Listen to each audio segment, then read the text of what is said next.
CGMSC घोटाले में high court से नहीं मिली राहत। आरोपी की जमानत याचिका खारिज। छत्तीसगढ़ में चर्चित 411 करोड़ रुपए के हमर लैब घोटाले के आरोपी कारोबारी शशांक चोपड़ा को हाईकोर्ट से करारा झटका मिला है। छत्तीसगढ़ हाईकोर्ट की चीफ जस्टिस रमेश सिन्हा की सिंगल बेंच ने शशांक की जमानत याचिका को खारिज करते हुए इसे संगठित आर्थिक अपराध बताया और कहा कि इस तरह के मामलों में जमानत देना भ्रष्टाचार को बढ़ावा देने जैसा होगा। यह मामला छत्तीसगढ़ की स्वास्थ्य विभाग की हमर लैब योजना से जुड़ा है, जिसकी शुरुआत वर्ष 2021 में राज्य के अलग अलग जिलों में की गई थी। योजना के तहत मेडिकल उपकरण और रिएजेंट्स की बड़ी मात्रा में खरीद की गई। Chhattisgarh medical services corporation limited CGMSC और स्वास्थ्य विभाग के अधिकारियों ने मिलकर इस खरीद को अंजाम दिया, जो बाद में भ्रष्टाचार के आरोपों में घिर गए। जांच एजेंसी के अनुसार उपकरणों की खरीद न केवल बजट और प्रशासनिक स्वीकृति के बिना की गई, बल्कि कीमतें भी वास्तविक बाजार दरों की तुलना में कई गुना ज्यादा थी। उदाहरण के लिए ईडीटीए ट्यूब जो सामान्यतः 8.50 रुपए में मिलती है, उन्हें 2352 रुपए प्रति ट्यूब पर खरीदा गया। इसी तरह सीबीसी मशीनें जो आमतौर पर 5 लाख रुपए में उपलब्ध हैं, उन्हें 17 लाख रुपए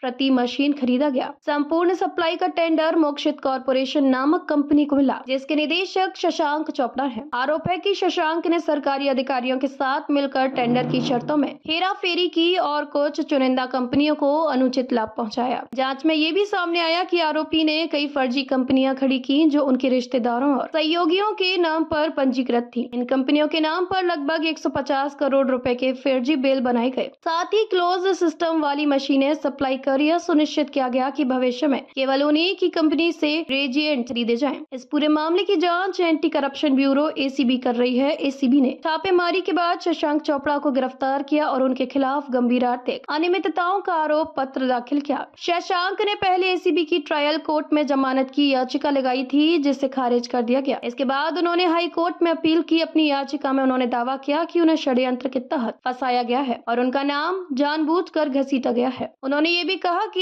ये वे निर्दोष हैं और उन्हें जमानत मिलनी चाहिए। हालांकि हाई कोर्ट ने इन दलीलों को खारिज कर दिया है और साफ कहा है यह एक संगठित आर्थिक अपराध है, जिससे राज्य को बड़ा नुकसान हुआ है। ऐसे मामलों में जमानत देना न केवल भ्रष्टाचार को बढ़ावा देना, बल्कि समाज में गलत संदेश भी जाएगा। अब यह मामला भ्रष्टाचार के खिलाफ लड़ाई के तौर पर देखा जा रहा है और आने वाले समय में इससे जुड़े अन्य अधिकारियों और कंपनियों पर भी शिकंजा कसा सकता है।